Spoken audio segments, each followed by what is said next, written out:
Fuentes ricas de magnesio, pues lo más importantes en la dieta son las verduras de hoja verde, las semillas, cereales integrales, legumbres y frutos secos. Entonces, no hay alimentos sin sal, por eso decía que no hay carencia de sodio, pero quizá el alimento que menos sal contenga sea la piña. Sus fuentes dietéticas, pues todos los alimentos frescos y, bueno, pues están prácticamente en casi todos los alimentos. Sabéis que sobre todo el plátano, fresas y grosella.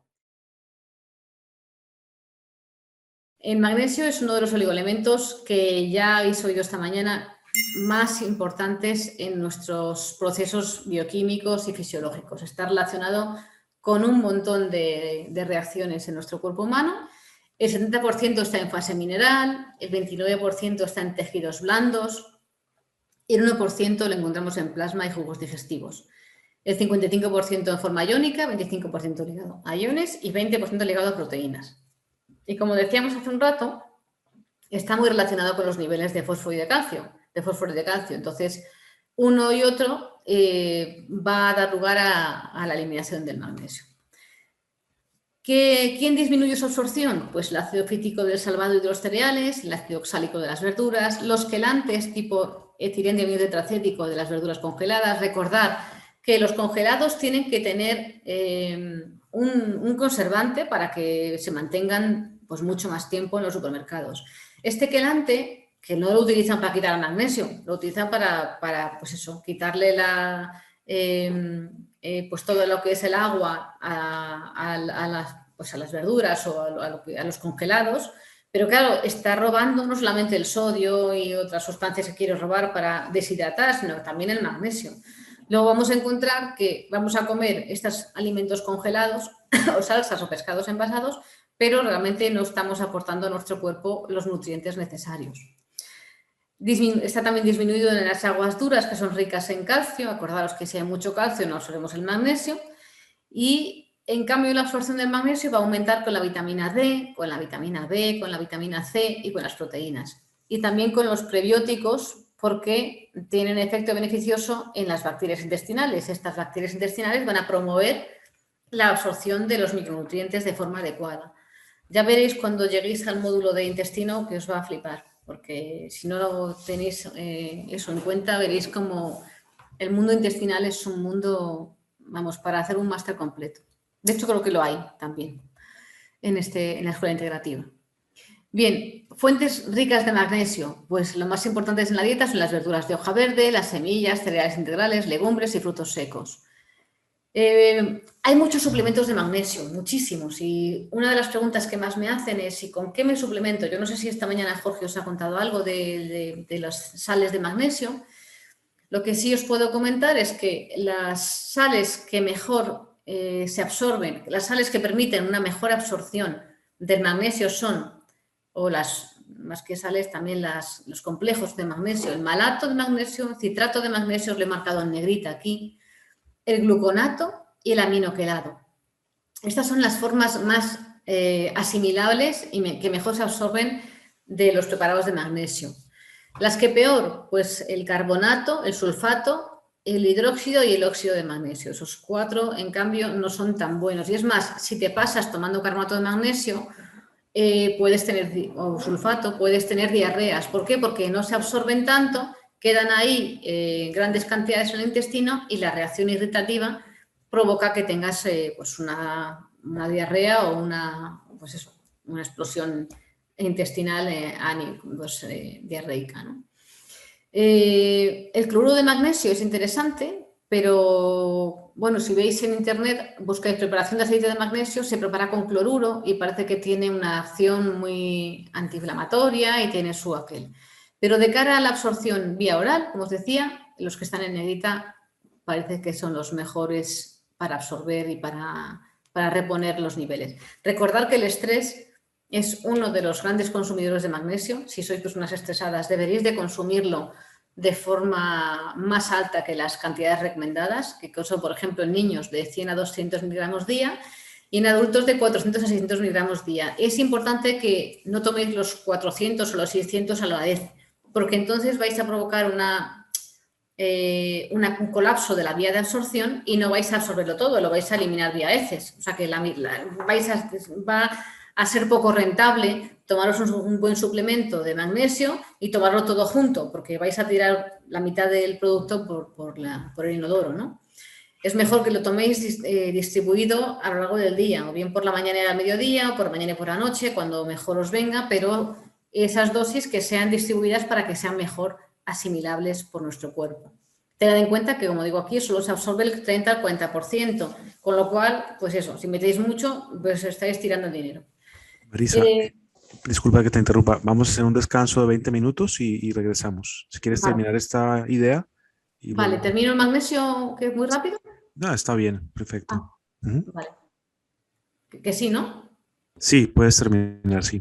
Vale, bueno, pues nada, comentaros que las analíticas de sangre no es lo mismo medir en eritrocito que medirlo en sangre normal, porque cambia, pues, cómo lo vamos a encontrar. Tanto en la membrana eritrocitaria va a ser un reflejo durante más tiempo de ese magnesio en nuestra sangre, mientras que un magnesio en sangre, en plasma, nos va a decir el magnesio puntual que hemos asimilado con la dieta los días anteriores.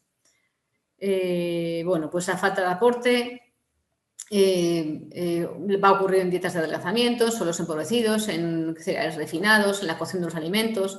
Como he dicho antes, la absorción la impide el ácido fítico y oxálico, los quelantes, las diarreas, la colitis, los laxantes, el mal uso del exceso de productos tipo calcio y fósforo en la dieta va a impedir su absorción y también problemas de pérdida por el renal.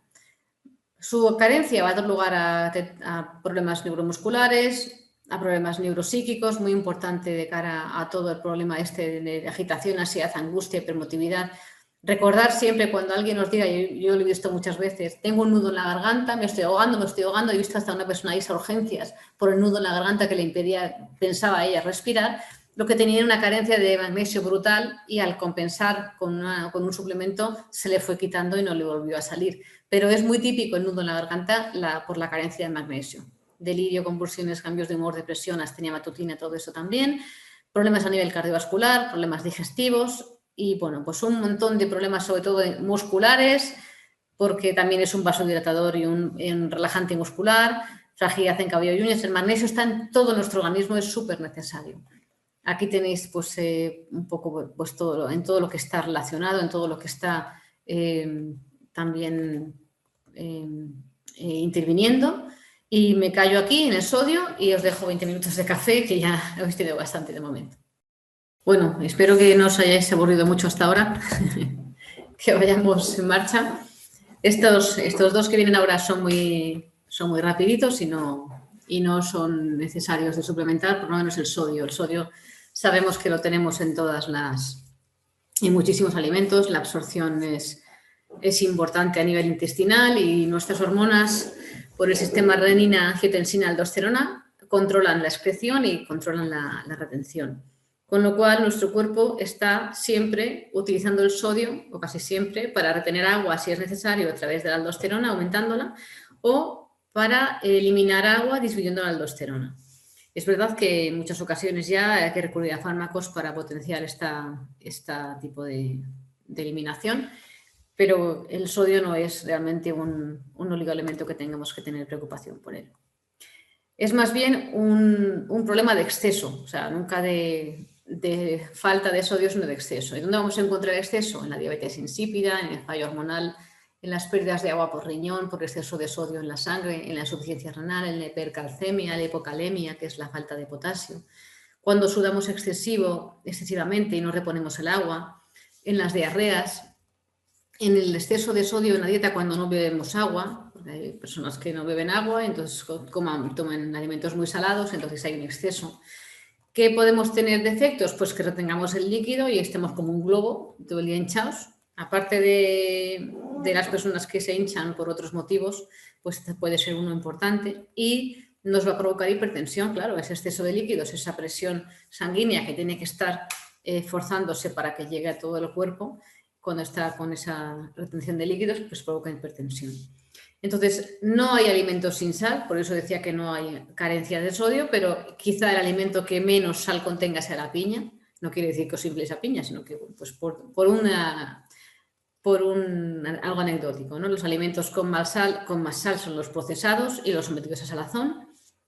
y los conservantes de la carne y las conservas como bicarbonato sódico, levaduras de panadería y en forma de glutamato monosódico. Por eso el tomar alimentos muy procesados o en conserva va a dar lugar a un exceso de sodio en nuestra alimentación. Siempre vamos a intentar o siempre voy a proponer que la alimentación sea lo más natural posible, cocinada en casa y evitar los precocinados que van a estar siempre llenos de raptadores de oligoelementos como el EFTA y exceso de sal para conservarlos. Como decía, en la dieta occidental hay un consumo excesivo de sal y no es necesario pensar en suplementación, solamente pues en controlarlo y regular para que el agua en nuestro organismo sea la adecuada y no en exceso. Para regular el pH. El sodio está integrado en la ATPasa, en los mecanismos de producción de energía, está relacionado con la bomba de sodio-potasio a la hora del impulso eléctrico en células nerviosas y musculares. Ya sabéis que entra sodio y sale potasio. El mecanismo de transporte para llevar a la célula aminoácidos y proteínas. Está relacionado en las glándulas secretoras para producir saliva y jugos digestivos y sudor. Y contracción de vasos sanguíneos como resultado de estimulación nerviosa y hormonal. El potasio, que es como su compañero, siempre que en el laboratorio nos piden un alimento, nos piden también el otro, y normalmente incluido el cloro, sodio, potasio y cloro, porque son los tres iones pues quizá más relacionados con la homeostasis a nivel de células y de funcionamiento en general, a nivel renal, a nivel cardíaco. Entonces todo esto nos va a llegar a medirlos a la vez para comprobar que el exceso de uno está relacionado con la carencia del otro. Es decir, siempre que tengamos un exceso de potasio, ahora explicaré alguna excepción, tenemos que ver una relación con el sodio disminuido. Y si no es así, es porque a lo mejor hemos tardado mucho tiempo en procesar la muestra, en centrifugarla, y entonces nos ha escapado el potasio, ¿vale? O sea que en el laboratorio tenemos que tener en cuenta los tiempos de llegada a la sangre, porque el potasio puede salir de la célula y confundirnos. Bien, este potasio tenemos el 98% a nivel intracelular y el 2% en plasma, líquidos intersticiales y linfa. Su concentración plasmática normal está entre 3,5 y 5 mil equivalentes litro. Y como decía, está en sinergia con el sodio. Tiene que estar los dos más o menos en equilibrio. Si uno está elevado, otro tiene que estar disminuido y al revés. Y si no es así, es porque a lo mejor ha habido un problema en el transporte. Normalmente, o una patología que entonces tenemos que valorar, ¿vale?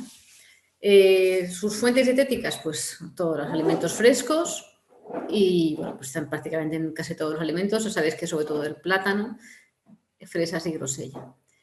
Las causas de hipopotasemia, pues va a ser pues, pérdidas por vía digestiva, como cuando haya vómitos, diarreas o disenterías, excreción renal, exceso de laxantes, y aquí cuento una anécdota porque me ha pasado personalmente con un familiar que no estaba muy estreñida, y la vecina del quinto le dijo, pues tómate este laxante. Pues la vecina del segundo dijo, pues tómate este otro que me ha ido muy bien a mí. Y al final yo creo que se juntó como 3 o 4 laxantes diferentes y como no iba al baño, pues decidió tomárselos uno tras del otro a ver cuál le hacía más efecto. Bueno, pues lo que pasó fue que el potasio se le fue de forma exagerada, tuvo una pérdida gigante de iones, concretamente sobre todo de potasio, y murió sentada en el váter de la pérdida tan enorme de iones que provocó esos laxantes. O sea, fijaros hasta qué punto un exceso de laxantes puede ser preocupante, ¿no? Perder la vida por esto. Bien, régimen sin sodio también puede dar lugar a pues como tienen que ir de la mano, pues una cosa baja la otra también. Un uso excesivo de cortisona. Los diabéticos insulinodependientes suelen tener problemas de potasio y hay que aportarles. Trastornos de glándulas suprarrenales, y consumir exceso de café, azúcar y alcohol también puede dar lugar a una disminución del potasio en sangre. Sabemos que puede dar lugar a problemas como calambres musculares, a nivel de neuromuscular, pues músculo estriado, debilidad muscular y parálisis, y músculo liso, distensión de estómago, atonía intestinal y de vesícula biliar. Es muy típico en personas que tengan carencias de potasio y de magnesio, unos calambres nocturnos que les dejan gritando y despiertan a todo el vecindario porque se les tensa, por ejemplo, el gemelo o un músculo del muslo. Es bastante frecuente el problema de carencia de potasio y de magnesio en este caso. Pueden dar lugar a desorden del sistema nervioso, insuficiencia cardíaca, como hemos dicho que le pasó a esta mujer, un desequilibrio, un trastorno del equilibrio ácido-base con una consecuente deshidratación celular y trastornos renales. El potasio es muy importante en nuestro organismo. Regula el contenido de las aguas del agua de las células, aumenta excitabilidad neuromuscular, interviene en la síntesis de glucógeno, ya sabéis que es el depósito de la glucosa, interviene también en la construcción de proteínas y la mejor forma de equilibrar los niveles de sodio y potasio es una dieta sana, rica en rica en frutas, verduras, legumbres, etc. No nos cansaremos de decirlo, que está muy bien suplementarnos, pero una alimentación equilibrada con alimentos de verdad, reales, descanso y ejercicio y gestión del estrés es lo importante para la salud. Aquí os he traído un ejemplo, ahora lo ponemos más bonito, pero es un ejemplo de lo que podría significar medir en pelo la relación sodio y potasio, ¿no? Entonces, bueno, pues en el laboratorio, en el pelo, aparte de medir toxicidad y metales tóxicos, pues medimos también la relación del sodio y el potasio, el sodio y el magnesio, todo lo que veis aquí. Y curiosamente, el aumento de la relación del sodio y potasio puede dar lugar a puede sugerir que estamos ante una función del estado cortical y renal. Si está alto, indica un posible estado inflamatorio y de estrés por la producción de aldosterona, y si está bajo, indicaría una alteración en función neurológica renal. Es decir, con la relación del sodio y el potasio y el sodio y el magnesio, vamos a tener también la posibilidad de tener una información acerca de cómo está esa persona con respecto a su estado neuronal, renal, estrés, etcétera, inflamatorio. Y pasamos al azufre. El azufre es un gran constituyente de las proteínas, está en todas nuestras células, sobre todo en el cabello, uñas, piel y articulaciones y en músculos. Interviene en la síntesis de hormonas como insulina, glucagón y las que se producen en el lóbulo anterior de la hipófisis. Interviene en la síntesis de heparina. O sea, el azufre está en la mayoría de las síntesis de muchas sustancias muy importantes para nuestra homeostasis a nivel fisiológico. Favorece la síntesis de glutatión, con lo cual está totalmente relacionado con las reacciones antioxidantes. ¿Dónde lo encontramos? En proteínas de la dieta que contengan cisteína, cistina, taurina, metionina. Recordad que la metionina es un aceite esencial que lo encontramos en el arroz y que para los vegetarianos es muy importante mezclar legumbres con arroz, puesto que la metionina se encuentra en arroz y en las legumbres los otros 7 aceites esenciales necesarios para que junto con metionina se fabriquen una proteína. O podemos fabricar la proteína porque el resto de aminoácidos ya sabéis que los fabricamos nosotros. Pero esos son esenciales porque los necesitamos de la dieta. Luego encontramos también azufre en todos los alimentos naturales que veis aquí. Espárragos, cebolla, ajos, están muy relacionados con toda la función desintoxicadora de nuestro organismo y muy relacionado con la eliminación de toxinas como el cobre, el cadmio, el magnesio, el mercurio y el plomo, ¿vale? O sea que el azufre es muy necesario precisamente porque trabaja a nivel de desintoxicación. Estamos muy intoxicados, por desgracia, vivimos en un ambiente totalmente lleno de tóxicos y necesitamos que nuestro hígado, nuestras funciones detoxificadoras estén funcionando al 100%. Aumenta las defensas pulmonares. El azufre, pues lo veis que a nivel del aminoácido taurina está relacionado con potenciar el transporte del potasio, sodio, calcio y magnesio a la célula. Luego, suplementar con azufre aumenta la formación hepática de taurina. Para mí la taurina es uno de los componentes más, pues de los que piensas que va a ser excitante y al contrario, es uno de los aminoácidos que mejor nos ayudan a detoxificar y a todo lo que veis aquí, protección cardiovascular, antihipertensivo, reduce el colesterol, tónico hepatobiliar, anticonvulsivante, agente tranquilizante en lugar de ser excitante como podía uno pensar cuando ves que en algunas bebidas incluyen la taurina. Protector ocular, detoxificante, interesante protector de los enfermos de diabetes porque disminuye la elevación plaquetaria y ayuda al síndrome de abstinencia en los pacientes que están intentando desintoxicarse de alcohol y de morfina. O sea que la taurina que lleva en su composición el azufre nos va a ayudar a todo esto si la tenemos en suplementación o en equilibrio.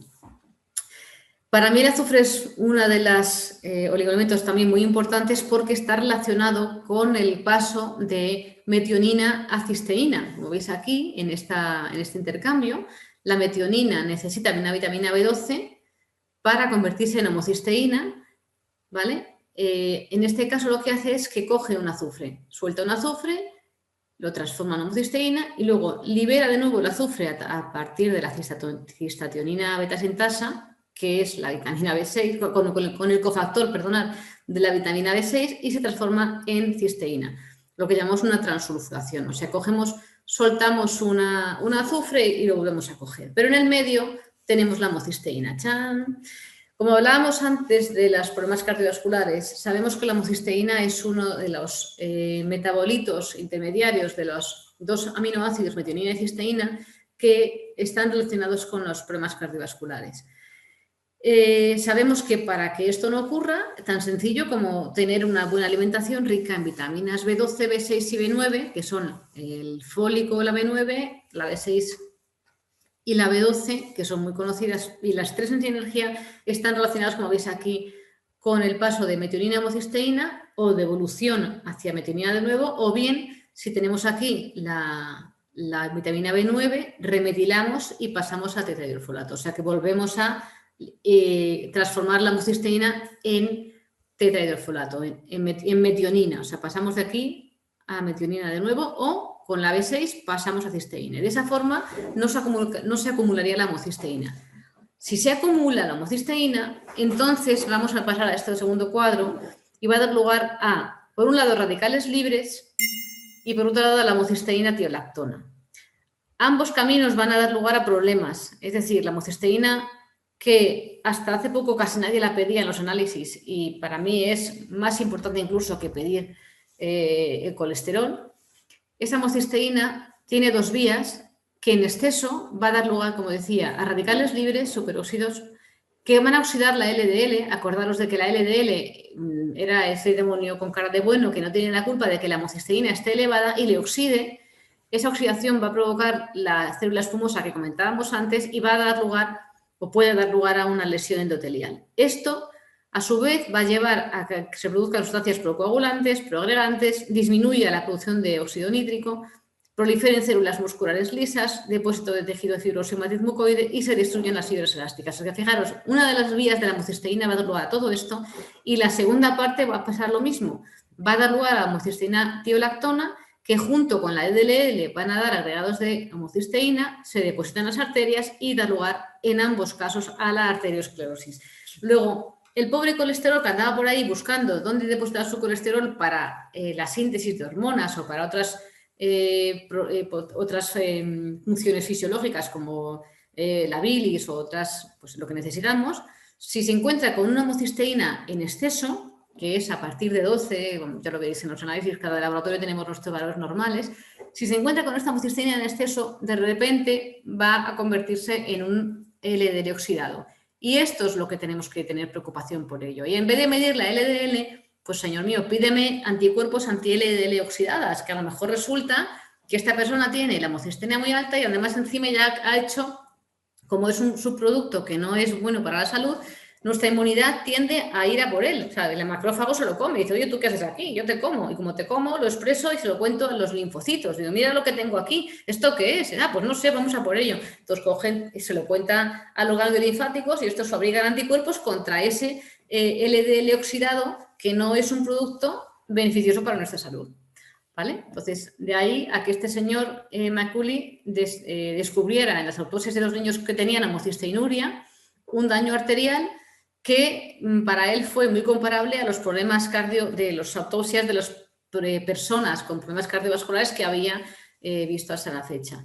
Desarrolló una teoría diciendo que efectivamente la homocisteína podía ser la culpable de la arteriosclerosis, pero coincidió con la época en que la industria farmacéutica estaba intentando, y de hecho lo hizo, decirnos que lo malo era el colesterol y que teníamos que bajar en los laboratorios de 250 como valores normales que teníamos entonces, y eso lo he vivido yo, que no soy tan mayor, tuvimos que bajar el valor normal del colesterol de 250 a 200 y a partir de ahí un 30% más de la población ya tenía hipercolesterolemia y a partir de ahí todo el mundo tenía que tomar estatinas.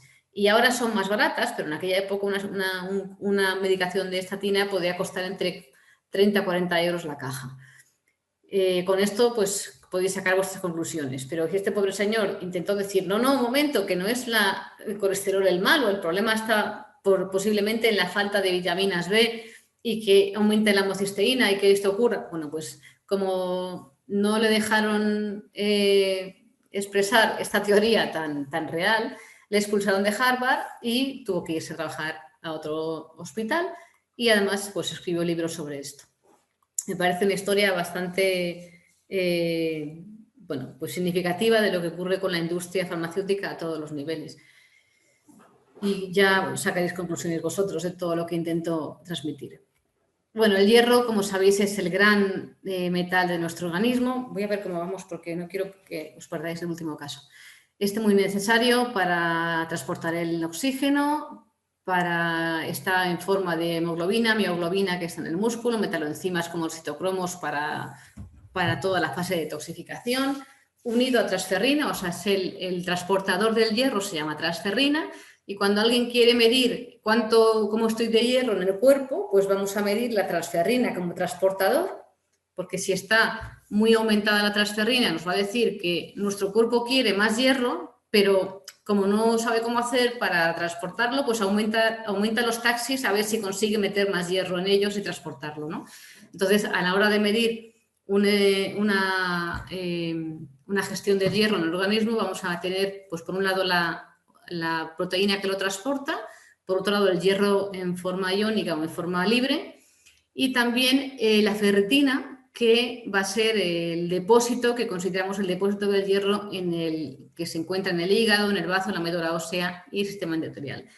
¿Qué ocurre cuando tenemos una reacción inflamatoria? Por ejemplo, ahora voy a nombrar muchas veces la COVID, porque como estamos en pandemia todavía, pues creo que merece la pena hablar.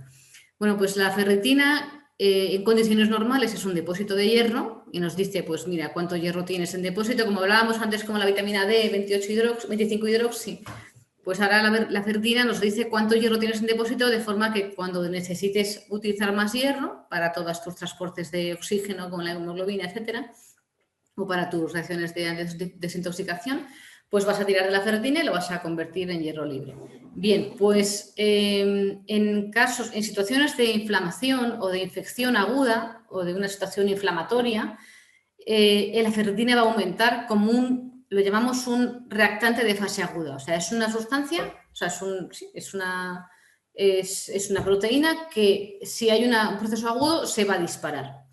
Dices, bueno, ¿y cómo puedo yo saber si esto es por culpa de la infección o no? A ver, si es una infección de fase aguda, vas a ver todo disparar, con lo cual no vas a tener dudas. Pero si, por ejemplo, estás ante una analítica normal donde ves una ferritina, pero tienes la PCR, la proteína C reactiva elevada, tienes que tener muy en cuenta que si la proteína C reactiva está elevada, esa ferritina que tú has visto en los análisis es muy posible que no sea un depósito de hierro, sino que también esté reaccionando a esa fase inflamatoria de esa persona, ¿vale? Luego, la ferritina y la PCR deberían medirse a la vez para poder saber dónde estamos, si hay un depósito de hierro o un proceso inflamatorio, sobre todo si estamos buscando causas de una patología en alguien que no sabemos lo que le ocurre. Bien, ¿qué favorece la absorción del hierro? Pues las vitaminas B6, C. Ya sabéis que siempre se ha dicho que el hierro se debe tomar con ascorbato para que ese hierro se absorba de forma de mejor manera, ¿no? Y por otro lado, deciros que la mejor hora para tomar estos suplementos de hierro es por la noche, porque por la noche es cuando tu cuerpo tiende a generar todos los depósitos. Y si tu cuerpo lo que quiere es preparar el hierro para que tengas una buena cantidad y no lo elimines vía heces, pues si por la noche es cuando se encarga de reparar, de regenerar y de recoger, pues si tú tomas el hierro por la noche, pero a partir de la 1 de la madrugada, si es posible, y si no, lo más tarde posible, cuando te vayas a acostar, va a ser cuando más consigas retener ese hierro en forma de ferritina. Esto lo he visto en análisis y en pacientes muy a menudo. Bien, el calcio también va a mejorar la absorción, el ácido clorhídrico, como hablábamos antes, si no tienes un suficiente jugo gástrico con tu clorhídrico adecuado, ese hierro no se va a absorber, pasa como el calcio. La bilis, el ácido málico, proteínas animales, es un poco parecido al calcio con respecto a la absorción. ¿Por qué? Porque el ácido clorhídrico transforma el hierro férrico en ferroso y con eso lo absorbemos mejor. Vale, esto es diferente, ¿ves lo que decía? Normalmente los minerales se absorben mejor en forma iónica y sobre todo vía sublingual. O sea, yo una de las cosas que más he visto es cuando queremos hacer una buena absorción de iones en general, tipo agua de mar, lo ideal es que se absorba vía sublingual. Los oligoelementos son muy chiquitines y la vía sublingual tiene un acceso muy directo a sangre, no va a depender de toda la fase intestinal, la digestión, etcétera, y esos oligoelementos vía sublingual van a llegar muy rápido a los depósitos donde se deben de situar para hacer su labor. Entonces, bueno, pues que comparado con el resto de oligoelementos, el hierro se absorbe mejor en forma de sal. ¿Qué dificulta su absorción? Pues la fibra, el ácido sálico, el alcohol, hipocloridia, tetraciclinas, leche, pues metales pesados, cadmio, plomo, el café, por ejemplo, el café y el té. Si hacéis una comida, por ejemplo, que dices, bueno, pues voy a comer un chuletón porque justo estoy con bajo de hierro y así pues ya sabéis que el hierro hemo es el más absorbible, pues si después te tomas un té o un café, pues el chuletón, la mitad de ese hierro no se va a absorber, se va a ir por las heces y no lo vas a aprovechar bien. Así que después de un buen chuletón, tómate una manzanilla, pero no te tomes una infusión de té o de café. Está siempre en antagonismo con el manganeso. Luego sería interesante que si se suplementa uno, se añada el otro en otro momento del día para que no haya pues ese antagonismo, ¿no? Como decía, el hierro hemo de la carne de animales es la que mejor se absorbe. Es muy importante que esa absorción se conozca. Muchas personas bueno, yo os podría contar miles de casos, pero lo normal es que cuando alguien me pregunta, por ejemplo, hace poco, unas reglas muy abundantes que estaban pues dejándole, bueno, de hecho le hice análisis, tenía una hemoglobina en 9, un desastre, agotamiento, tal, y estaba tomando suplementos de hierro y no mejoraba. Y le dije, mira, lo único que te puedo decir es que si no has ido al hospital y no te dicen nada y que los suplementos te dan diarrea y te mareas porque se ponía malísima, digo, pues haz un esfuerzo, te compras durante una semana una buena carne que la hagas o que no la hagas casi, que tenga esa sangre que cae en el plato. Ya sé que a mucha gente le da mucho asco, pero es que es la mejor manera de tomar hierro. Y os puedo garantizar que esa persona que después siguió viniendo cada 10 días, venía al laboratorio a ver si mejoraba el hierro, bueno, pues le pusimos el hierro en su sitio, solamente tomando carne roja, que no es algo para tomar todos los días, sino que en este caso ella necesitaba un aporte de hierro hemo que no lo puede sustituir con ningún suplemento. Y de hecho, la rapidez con la que se repuso, pues era como si le hubieran hecho una transfusión, ¿vale? Porque la absorción intestinal es muy rápida. Luego ya dije, bueno, luego ya come normal y controla las reglas, porque el problema que tenía era que tenía unas hemorragias menstruales gigantescas que al final pudieron ser controladas y entonces ya pues su hierro se convirtió en ferritina y ya mantuvo los depósitos. Pero fijaros que a la hora de suplementación, pues este oligoelemento es complicado. Bueno, pues aquí tenéis cómo se transporta, lo que os he dicho antes, pues la ferritina, la transferrina y su transporte, y está libre, es lo que llamamos sideremia, que es lo que medimos en el laboratorio.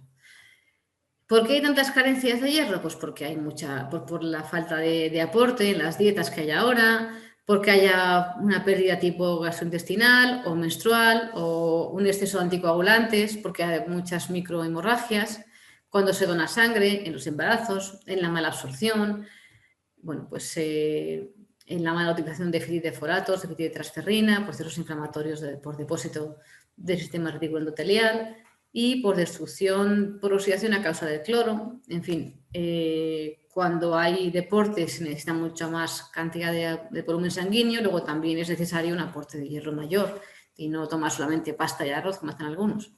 Su exceso relacionado con hemocromatosis, con afecciones pancreáticas y hepáticas, artritis, déficit de vitamina B6, de zinc y transfusiones de sangre y consumo de vino tinto. Esto me hace gracia porque yo cuando la primera vez que leí lo de vino tinto pensé que era una broma, pero luego me encontré con un caso de una mujer que bueno, le habían diagnosticado hemocromatosis al principio, que tenía ferritina disparada, pero una ferritina llegando a niveles casi de hemocromatosis. Esto es importante, la hemocromatosis se empieza a sospechar a partir de que la ferritina tenga un valor de 1000, ¿vale? Yo he llegado a ver personas con una ferritina de 800, pero que era un indicador de inflamación y no de hemocromatosis.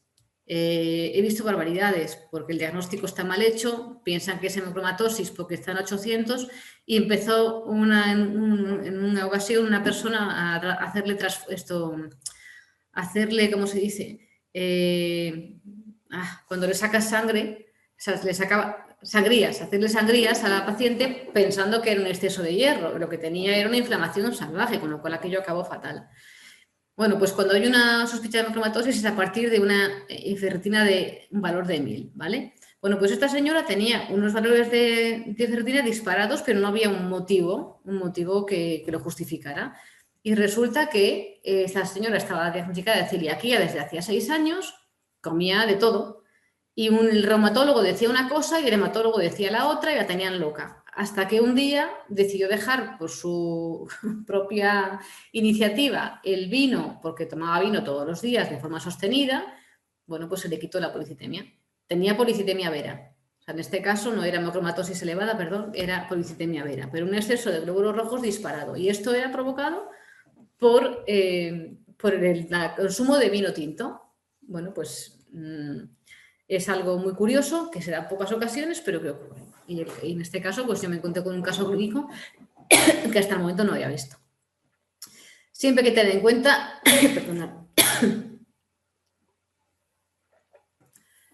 que es mejorar la dieta para mejorar las cifras, o sea, que se corrige mejor con la dieta, que inhibe la absorción de zinc y manganeso, que el déficit de vitamina C, vitamina B12 y B9 pueden hacer que se absorba mal. El incremento de los síntomas de artritis reumatoide puede ocurrir en pacientes que tomen hierro, o sea que es mucho mejor controlarlo con la dieta y estar manteniéndolo de forma que no tengamos suplementos que nos lleven a situaciones de inflamación. Sabemos que transporta el oxígeno, que reserva el oxígeno al músculo, está relacionado con reacciones de oxidación celular, está relacionado con todas las reacciones de nuestro organismo a nivel del sistema nervioso y también a nivel de la producción de energía a partir de la célula, a partir de la oxidación de la glucosa, perdón, en las células. ¿Y cómo lo vamos a detectar en los análisis? Pues vais a pedir, como decía antes, un hemograma donde vais a poder valorar ciertos cambios, el hierro, que es el hierro iónico, la ferritina, que es el depósito, la transferrina, que es el transportador, y la capacidad de fijación de hierro. En casos de necesidad, si la ferritina está por encima de 1000, pues podemos pedir el gen de la hemocromatosis para descartar un problema genético. Entonces vamos a poderlo diferenciar de esta forma.